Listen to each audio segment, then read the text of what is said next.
성경 창세기 1장 1절은 태초에 하나님이 천지를 창조하셨다라는 말로 시작을 하고 있습니다.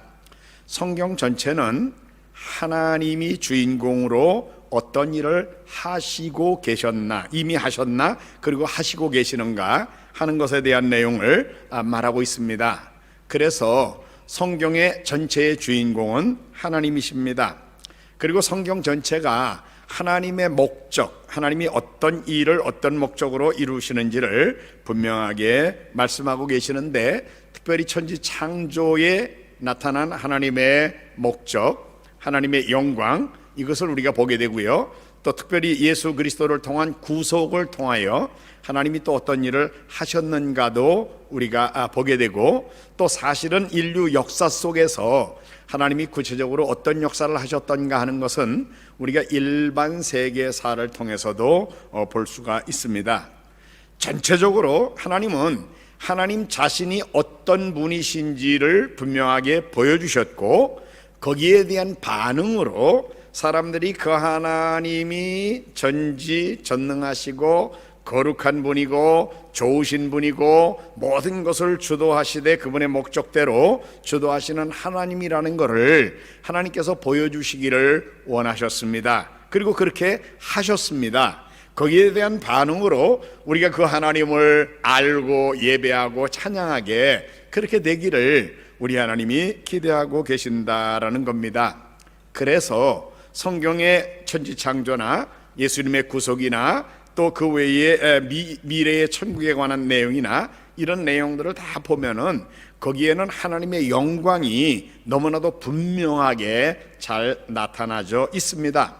하나님의 영광이 나타난 결과로 결과를 크게 두 방향으로 보면, 하나님께는 하나님의 영광에 대한 반응으로 우리가 하나님을 예배하고 찬양하게 되어 있어요.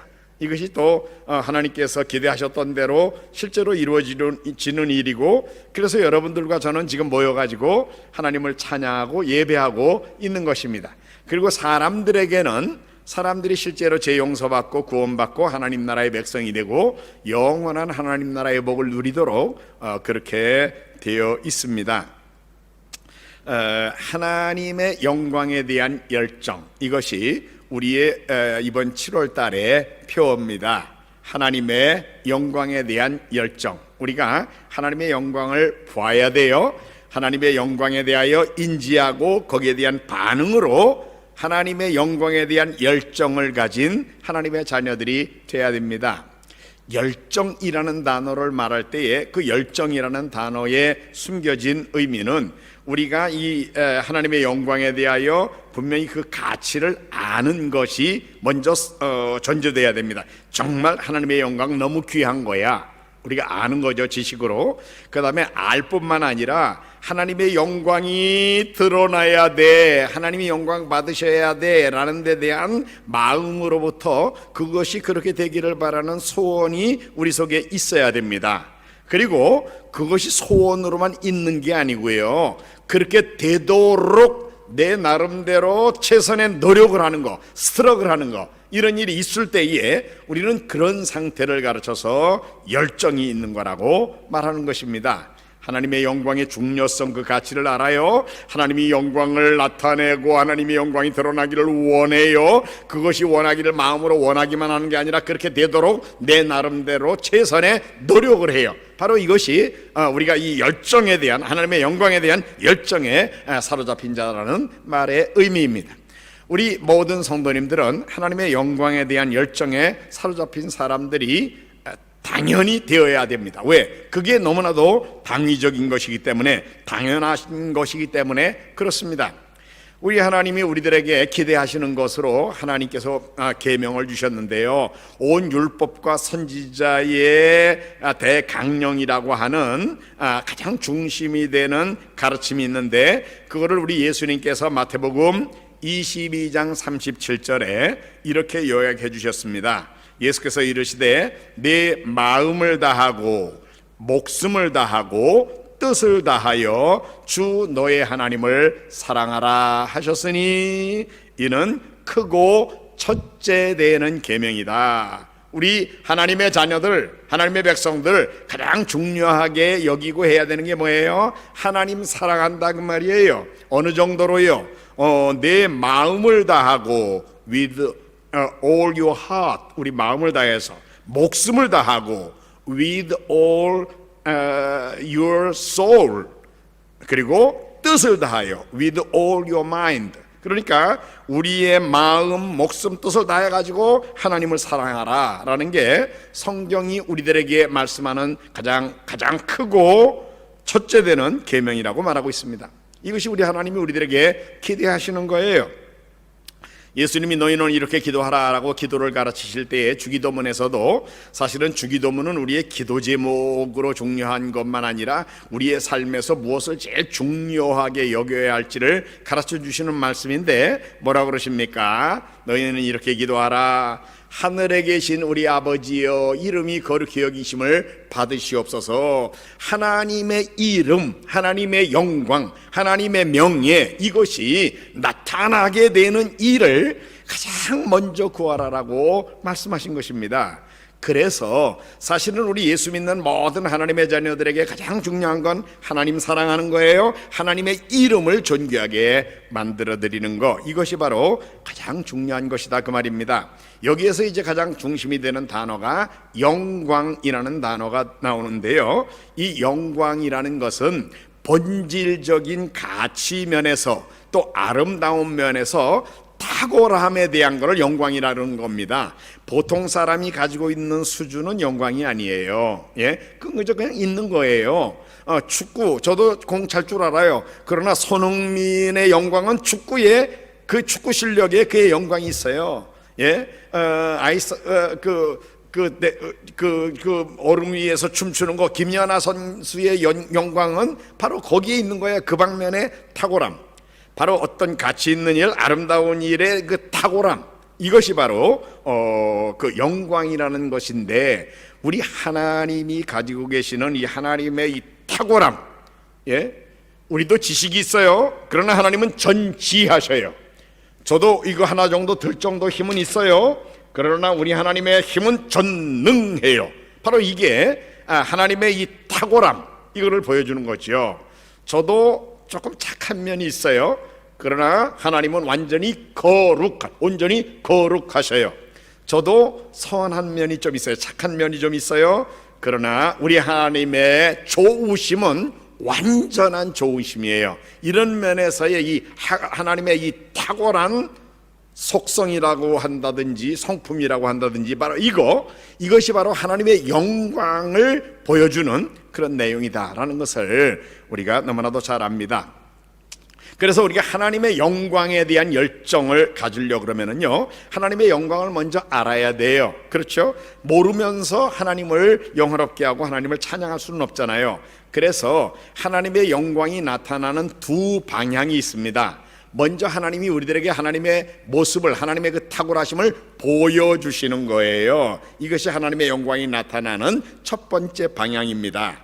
여기에 대한 반응으로서 우리가 하나님을 찬양하고 예배하게 되는 거예요. 그래서 하나님의 영광은 두 방향으로 나타나게 되어 있습니다. 그런데 하나님이 먼저 영광을 보여주셨기 때문에 그 결과로 우리가 하나님을 찬양하고 예배할 수 있게 된 거지, 우리가 먼저 하나님을 예배하고 찬양하는 것은 아닙니다.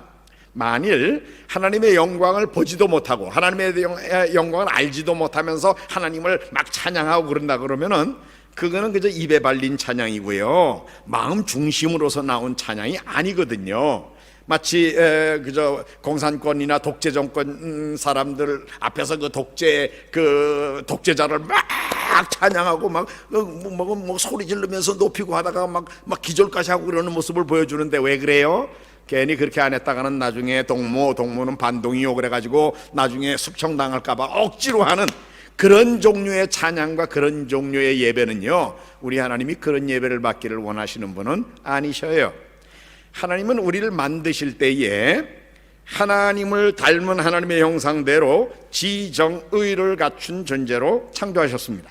그래서 지적으로 뭘 판단하게, 알게 하셨어요.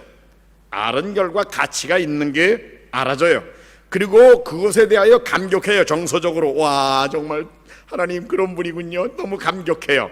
그리고 의지적으로 하나님을 예배하고 찬양하게 만드셔요. 그래서 인격적인 반응으로 인격적인 하나님이 하시는 일, 하나님 존재와 His being, 그분의 자신과 또 His doing, 그분이 하시는 일에 대하여 우리가 인격적으로 알고 느끼고 반응해서 그분을 찬양하고 예배하게 만드시는 거, 이게 바로 하나님이 하시는 일이고 하나님의 영광에 관해서 하나님이 먼저 그렇게 보여주셨고 우리가 거기에 대한 반응으로 하나님을 예배하고 찬양하게 그렇게 만들어 주셨다는 겁니다.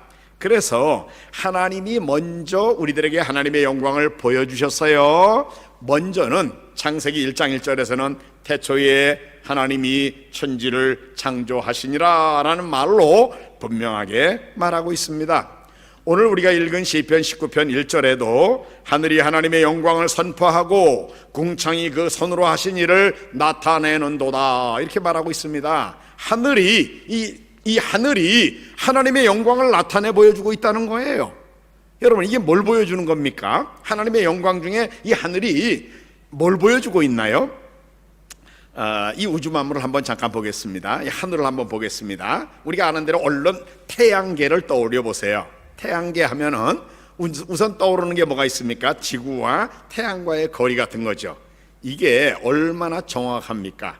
만일 태양과 지구와의 거리가 지금보다 조금만 더 가까우면 여러분들하고 저는 어떻게 될까요? 다 바베큐 돼버릴 거예요. 타버릴 거예요. 안 그래요? 조금 더 멀다 그러면 우리 어떻게 되겠습니까? 아마 얼어 죽을 거예요. 얼마나 요 거리도 정확합니까? 게다가 이 지구가 이 공전을 합니다. 또 지구가 이 태양 쪽을 향해서 있는 쪽만 너무 뜨거우면 안 되니까 매일 한 바퀴씩 이렇게 자전을 합니다. 그것도 또 90도로 정면으로 이렇게 되면은 그 적도 쪽은 정말 위험하니까 살짝 삐뚤어져 가지고 기울어 가지고 돌면서 돌게 만듭니다. 그래서 계절이 있고 낮과 밤이 있고 온도가 조절이 되고 이렇게 다 만들어 놓으셨잖아요. 이런 것을 지금 실제로 있는데 이거를 만유 인력의 법칙이나 이 모든 것의 그 물량이나 모든 것을 다 정확하게 만드신, 그것을 설계할 정도의 지적인 능력, 이거를 우리는 뭐라고 불러야 될까요? 그거는 전지라고 불러야 할 겁니다. 전지라고 그래요. 또 실제로 만들어 놨잖아요. 지금 있잖아요. 여러분, 우리가 보고 그렇게 살고 있잖아요, 이 속에. 그러면 이런 것을 이렇게 실제로 만들어 놓고 이것이 그대로 그 충돌이나 혼란이 없이 가게 만드는 그런 정도의 실제로 이루어 놓은 능력, 이거를 우리는 뭐라고 불러야겠습니까? 이거를 전능이라고 부를 수밖에 없다라는 것입니다. 그래서 사실은 이 하늘과 이 천지 만물을 하나님이 지으신 이 세계를 보노라면은 우리는 이 세계를 미리 설계한 그 모든 것을 설계할 정도의 지적인 능력, 전지라고 그러고요. 또 이것을 실제로 만들어 놓은 능력, 이걸 전능이라고 그러는데, 이 전지전능한 그런 존재가 실제로 이걸 해놓은 그런 신성이라고 부르는 거죠. 이런 인격체가 있다는 것을 우리가 알 수 있다라는 것입니다. 성경은 히브리서 3장 4절에 이렇게 말합니다. 집마다 지은 이가 있으니 만물을 지으신 이는 하나님이시다. 집마다 지은 이가 있다. 그런데 만물을 지으신 이는 하나님이시다. 이렇게 성경은 말하고 있습니다. 보세요. 한 집이 있습니다. 여러분들 우리 교회 들어오다 보면 저기 이제 수위들 있는 그런 집 있죠, 꽃집. 여러분 그거 지을 때 보신 분 있어요? 아무도 못 보셨죠? 그거 지을 때 본 분 혹시 있는지 모르겠어요. 근데 그거 누가 지은 게 아닙니다. 그거 어느 날 세월이 좀 많이 걸렸어요. 근데 와 보니까 그게 있더라고요. 지붕도 있고 벽도 있고 앞에는 유리창으로 돼 있고 그런 게 딱 거기 세워졌더라고요. 누가 만든 거 아니에요. 그 저절로 생겼어요. 시간은 좀 오래 걸렸지만 바람이 불고 천둥이 치고 하더니 저 모래가 날아오고 뭐 유리 쪼가리가 날아오고 하더니 저절로 저렇게 만들어졌다니까요. 정말이에요. 저절로 된 거예요. 누가 만든 게 아닙니다, 여러분. 여러분, 저를 보는 눈초리들이 조금 이상해요. 선교사님이 맛이 갔구나, 그렇게 생각하시죠? 여러분, 그렇게 진짜 주장한다 그러면 그거는 정말 맛이 간 거죠. 안 그렇습니까? 우리가 지을 때 못 봤더라도요, 그렇게 그런 걸 보면 아, 누군가가 그렇게 설계를 했구나. 어떤 건물이 하나 있으면 그 건물이 있기 전에 그것을 구상한 설계도가 뭐 꼭 그림으로 그렸던 머릿속에만 있었던 설계가 있었다는 거예요. 그걸 철학적으로는 아리스토텔레스의 그 철학에서는 형상인이라 그럽니다. 형상, 그 설계도가 있었다는 거예요. 그 다음에 그 설계도도 있고 그 다음에 또 하나는 진료인이라고 그래요. 재료가 있었다는 거예요. 형상인, 설계도요, 진료인, 재료요, 그 다음에 동력인이라는 건데 그걸 가지고 이 형상대로 이 재료를 가지고 누군가가 목수가 만들었겠죠. 사람이 만들었단 말이에요. 만든 사람이 있어요. 이걸 동력인이라고 그래요. 그래가지고 형상인이 설계도가 있었고 재료가 있었고 누군가가 만들었기 때문에 나중에 나온 게 집이다 그 말이에요. 수의실이 저게 만들어진 게 누군가가 머리로 구상을 했어요. 재료를 가져왔어요. 만들었어요. 결과로 생겼다 그 말이지요. 그래서 히브리서 3장 4절에서 집마다 지은이가 있으니 만물을 지으신 이는 하나님이다. 여러분 이 우주 만물을 보면서 아 이거 저절로 됐어, 누가 지은 게 아니야, 그렇게 말한다 그러면 이거는 마치 집을 그저 지은 사람이 없는데 됐다 이렇게 말하는 것 같잖아요. 로마서 1장 19절에 이렇게 말합니다. 하나님께서 우리들에게 하나님이 계신다는 신지식을 분명히 알게 해주셨다라고 말해요.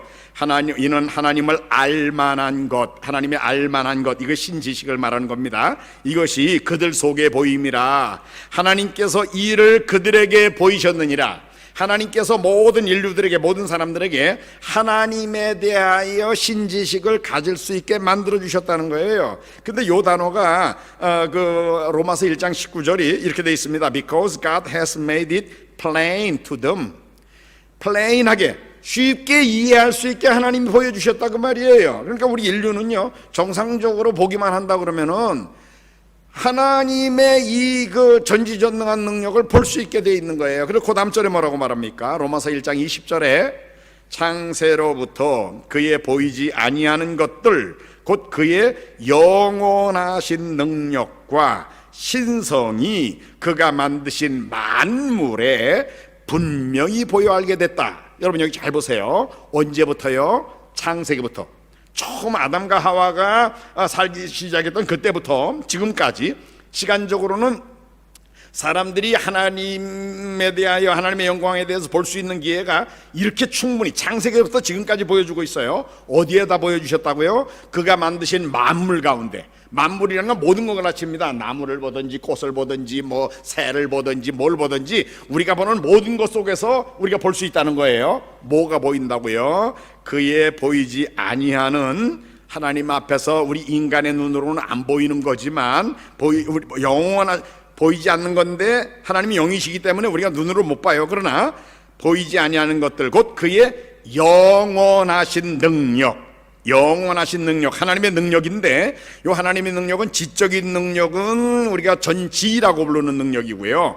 또 이런 다른 능력은 전능이라고 부르는 건데 이거는 영원하신 능력이라고 그랬어요. 왜요? 쇠하지 않는 거니까. 사람들은 지식이 많아도 나이 들어가면서 기억력이 흐물흐물해지잖아요. 지식은. 또 사람들의 능력은 나이 들면서 약해지잖아요. 그러나 하나님의 지식과 하나님의 능력은 영원한 능력이에요. 전지전능하심이 끝이 없다 그 말이에요. 그것을 만물 가운데 분명히 보여주셨다라고 성경이 지금 말하고 있는 겁니다. 얼마나 놀랍습니까? 여러분 조금 전에도 제가 말씀드렸지만 집마다 지은이가 있다. 근데 그것도 또 여기서 분명히 보여서 알려주셨다고 그랬어요. 희미하게 보여주신 게 아니에요. 자 보세요. 자, 만물을 지으신 이는 하나님이시다. 하나님이 설계하셨다는 겁니다. 마치 집을 목수가 설계하듯이. 그리고 재료를 하나님이 다 만드셨어요. 실존하잖아요 지금. 그리고 지금 만들어 놨잖아요. 지금 우리가 보고 그 가운데 지금 살고 있잖아요. 그러면은 우리가 정상적인 판단력을 가지고 있는 사람이라 그러면은 무엇을 보든지 창세기 1장 1절에 있는 대로 하나님이 천지를 창조하시니라. 이 천지 만물이 저절로 있는 게 아니라 누군가가 설계했어.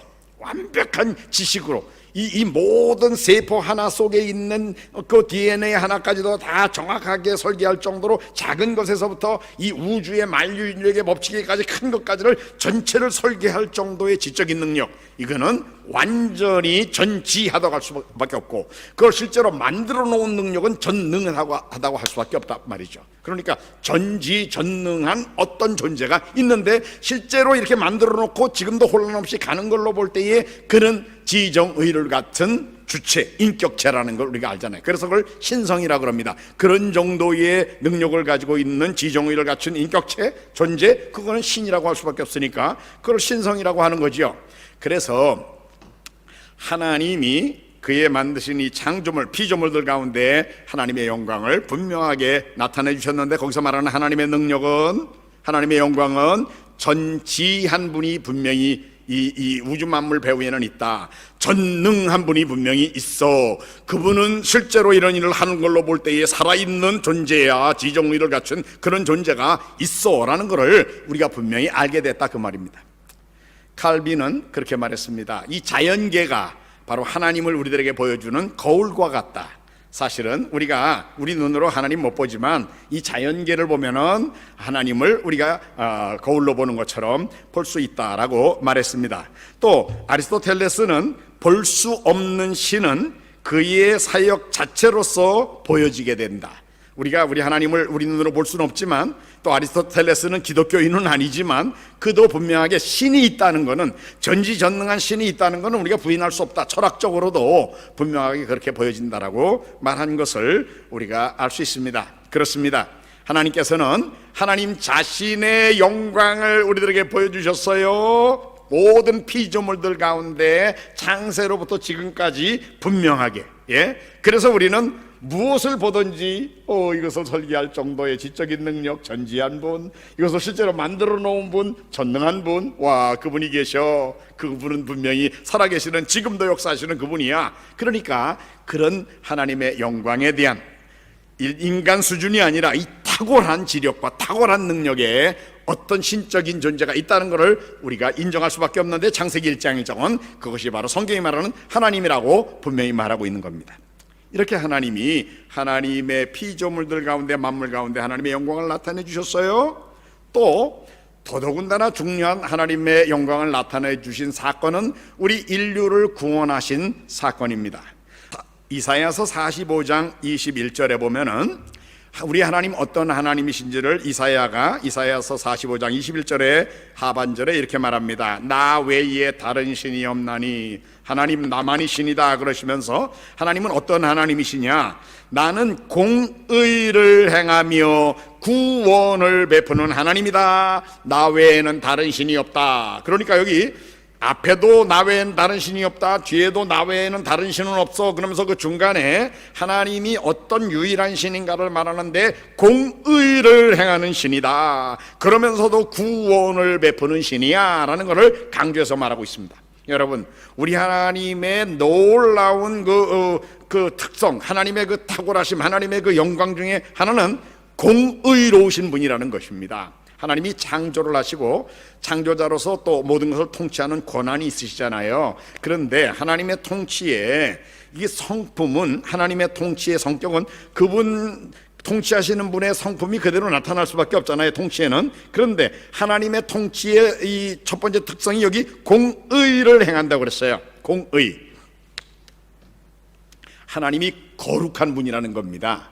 하나님이 거룩하시기 때문에 그 하나님의 통치 하에 있는 피조물, 그 중에 특히 도덕성을 가지고 있는 인간들, 사람들을 하나님이 다루실 때는 착한 일을 하면 잘했다 상을 주셔요. 죄를 지으면 떼끼 하고 벌을 주셔요. 이게 하나님이 거룩하시기 때문에 공의로우실 수밖에 없는 거예요. 거룩하지 않다 그러면 뭐 잘못하다 괜찮아, 그렇게 다 덮어줄 수 있죠. 그러나 하나님은 거룩한 분이에요. 그렇기 때문에 도덕성을 가진 우리 같은 피조물에게 하나님의 거룩성이 나타날 때는 착한 일하면 상 주고 나쁜 일하면 벌 주는 공평하게, 공의로 나타날 수밖에 없어요. 그게 저스티스예요. 그런데 아시는 대로 아담과 하와가 죄에 빠진 다음에 우리 인류가 죄에 빠져가지고 타락했잖아요. 여러분들과 우리 잘 알잖아요. 들여다보시면 얼마나 거짓됩니까? 얼마나 이기적입니까? 얼마나 죄에 사로잡혀 있습니까? 우리 모습이 아담과 하와가 죄에 빠진 이후에 우리 속에 있는 이 타락된 본성이 얼마나 정말 새카맣게 완전히 타락했냐고요. 이런 우리들을, 근데 하나님이 주권자거든요. 그분이 우리를 다루심에 있어서 공의로 다루시니까 우리 같은 죄인들은 다 망하게 돼 있는 거예요. 벌받게 돼 있는 거예요. 그런데 우리 하나님은 오늘 이사야 45장에 공의를 행하면서도 구원을 베푸는 하나님이다. 어떻게 해요? 바로 그것이 바로 하나님의 또 하나의 성품인데 좋으신 하나님입니다. 하나님 좋으신 하나님이에요. 하나님의 좋으심이 우리 같은 죄인들, 우리 같은 비참한 인간들에게 나타날 때는 사랑으로 나타나는데, 원래 사랑이라는 단어가 상대방이, 사랑을 받는 대상이 이쁘고 착할 때는 그게 그냥 사랑이지만 그 비참하고 못된 사람한테 나타날 때는 그걸 긍휼이라고 그래요. 같은 요소는 같은 겁니다. 하나님의 좋으심이 사랑으로 긍휼로 나타난 결과로 우리같이 죄인 돼 가지고 영원한 벌을, 아주 지독하게 벌을 받아 마땅한 존재들을 하나님이 구원하신다 그 말이에요. 그래서 하나님이 우리를 구원하시기 위하여 하나님의 좋으심이 나타난 결과가 대신 벌받아주는 제도고, 그 대신 벌받아주는 제도에서의 대신 벌받는 그 속죄 제사의 어린 양이 구약에 예표적으로 있었지만 그거는 다 예표고 그림자고, 실제로는 하나님 자신이 우리와 똑같은 인간이 되어 오시되 그 무한한 가치를 그대로 가지고 오시면서도 죄는 없는 분으로 오셔가지고 우리들의 죄를 대신 벌받아 주시는 방법으로 우리를 구원하시기로 결정하셨고, 그것이 성경 전체에서 보여주는 가르침에 의하면은 예수님이 세상에 오셔가지고 십자가에서 여러분들과 저의 죄를 위하여 대신 벌받아 죽어 주셨다고 말씀이에요. 그러므로 예수님의 십자가에는 뭐가 나타났습니까? 하나님의 공의가 분명히 나타난 거예요. 자기 아들을 죽이시면서까지도 하나님은 엄격하게 공의를 집행하는 분이지, 내 아들이 죽으면 안 되니까 그 없는 걸로 시작 그냥 덮자, 아니요. 하나님은 거룩하시기 때문에 공의로우실 수밖에 없고 결과로 자기 아들을 죽이시면서까지 공의를 집행하셨어요. 이것이 바로 예수님의 십자가에 나타난 첫 번째 하나님의 성품입니다. 완전히 거룩하신 공의로우신 분이라는 게 나타났어요. 아울러 십자가에는 뭐가 나타났어요?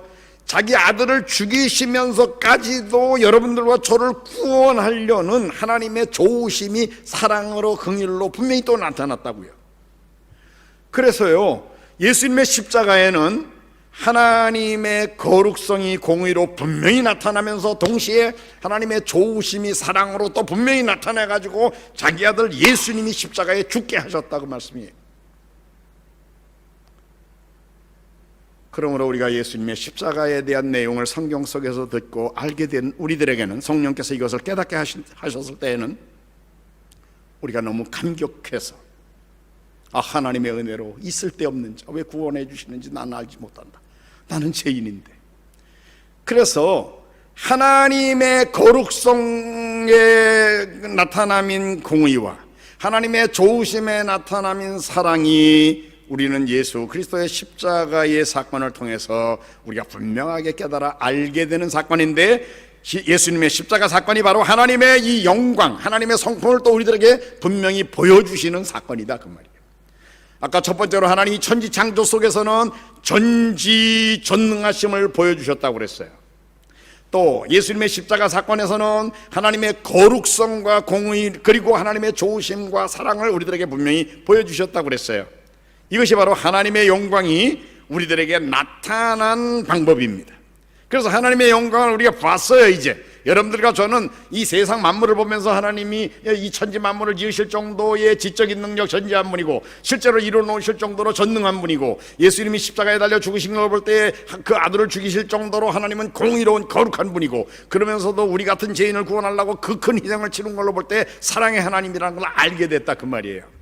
그런 예수 그리스도의 십자가의 은혜를 아는 우리들의 반응은 당연히 무엇입니까?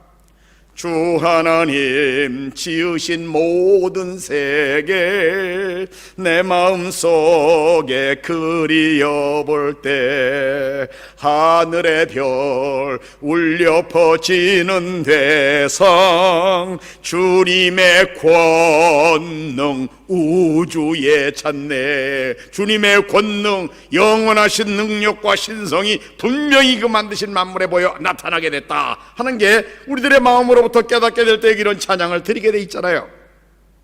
주 하나님 독생자 아낌없이 우리를 위해 보내주셨네. 십자가에 피 흘려 죽으신 주 내 모든 죄를 대속하셨네. 주님의 거룩성과 공의가 분명히 보여지고 주님의 조심과 사랑이 분명히 나타나는 십자가를 보면서 이 찬양을 우리가 부릅니다. 그래서 오늘도 우리가 예배를 시작하면서 주님의 높고 위대하심을 내 영혼이 찬양하네. 같이 부릅니다. 주님의 높고 위대하심을 내 영혼이 찬양하네. 우리가 이렇게 주님을 찬양하게 됐다 그런 말입니다. 하나님의 영광이 먼저 나타났어요. 천지창조를 통해서 예수님의 십자가를 통해서 거기에 대한 반응으로 우리가 주님을 찬양합니다. 주님을 예배합니다. 이것이 바로 하나님이 기대하시는 우리들의 모습이에요. 하나님의 영광을 보여주시고 우리들이 그 하나님을 예배하고 찬양하는 사람들이 되게 하신다라는 것입니다. 하나님께서는 이렇게 하나님의 영광을 분명히 나타내 주셨고요. 하나님의 영광이 우리들에게만 아니라 세계 모든 나라 모든 종족들도 이 사실을 알고 하나님을 예배하기를 원하시는 겁니다. 그래서 하나님께서 하나님의 영광을 사람들이 깨닫게 하시는 방법으로 이미 하나님의 영광을 보고 깨닫고 하나님을 영화롭게 하는 사람들을 그것을 아직도 못 본 사람들, 깨닫지 못한 사람들에게 보내가지고 그들도 하나님을 함께 예배하고 찬양하게 만드시는 거예요. 그래서 하나님이 우리 이미 하나님의 영광을 보고 하나님을 예배하고 찬양하는 사람들을 보내가지고 못 본 사람들이 하나님을 예배하게 하는 방법이 있고, 아니면은 또 하나는 이 하나님의 백성들이 여기에서 하나님을 정말 하나님의 영광을 이렇게 잘 받아가지고 반사함으로 저 사람들이 우리를 통해서 하나님의 영광을 보고 나도 저 하나님 같이 예배하고 싶어, 찬양하고 싶어. 그래서 와서 하나님을 함께 찬양하게 만드는 그런 방법도 있습니다. 그래서 하나님의 영광이 세상에 알려지는 두 가지 유형이 있는데, 그 첫 번째 유형이 소위 그 팽창력 선교 또는 원심력 선교라는 겁니다. 밖에 먼 쪽에서 당기는 힘이 있어요. 그래서 하나님의 백성이 그들에게 가는 거예요.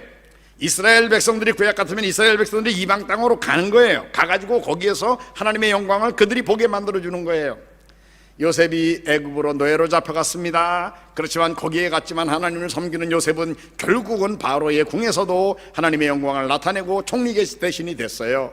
또 사드락 메삭 아벳느고 다니엘 포로로 잡혀갔지만 이방 땅에 가가지고 그 땅에서 하나님의 영광을 나타냈어요. 결과로 이방의 왕까지도 다리오 왕 같은 왕이 다니엘의 하나님을 찬양하라 그럴 정도로 결국은 하나님의 영광을 열방이 보게 만드는 거예요. 우리 하나님은 이걸 기대하시는 겁니다. 우리들에게도 일개 작은 여자아이가 그냥 전쟁 때 포로로 잡혀가지고 그 아람 나라의 군대 장관 그 나아만 장군의 집에 식모회로 가서 살게 됐어요.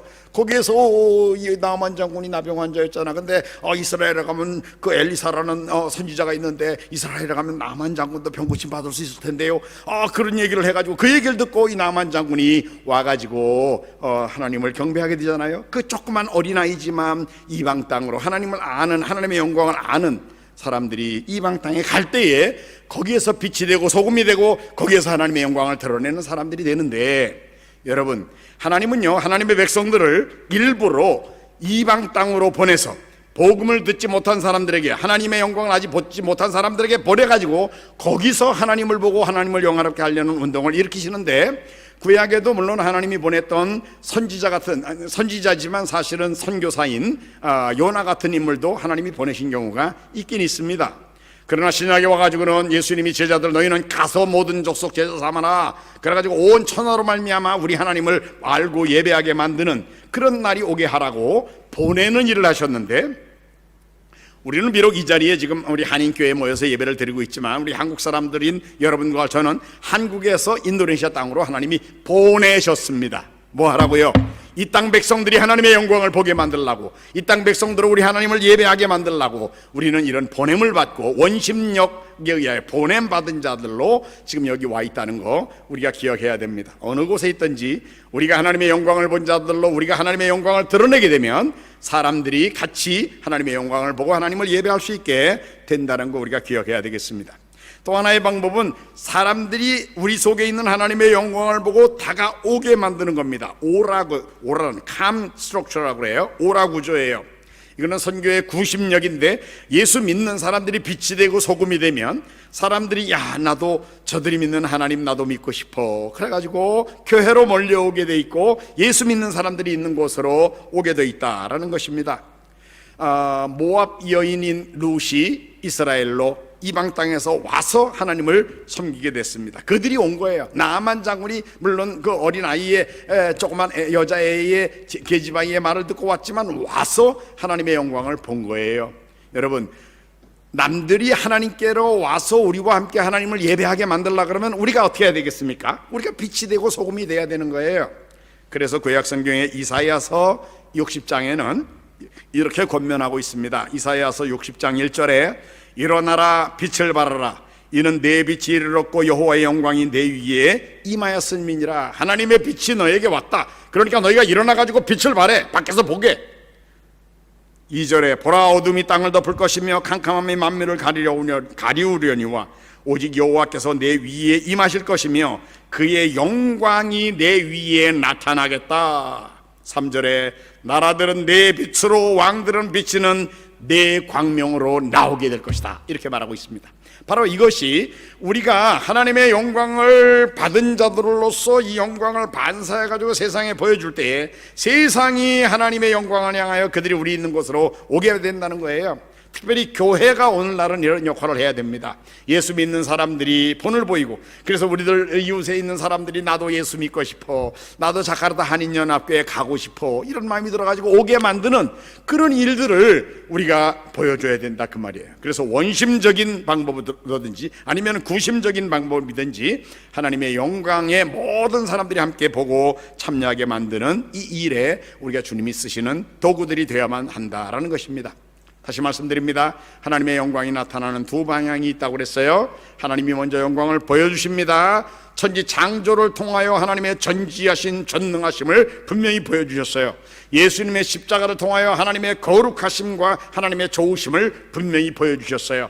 이것을 본 자들로서 우리의 반응이 하나님을 예배하고 찬양하는 사람들이 됐는데, 우리만 하나님을 예배하고 찬양하는 사람들이 돼서는 안 됩니다. 열방이 하나님을 함께 예배하고 찬양하게 만들어야 돼요. 왜? 우리 하나님이 우주의 하나님이니까.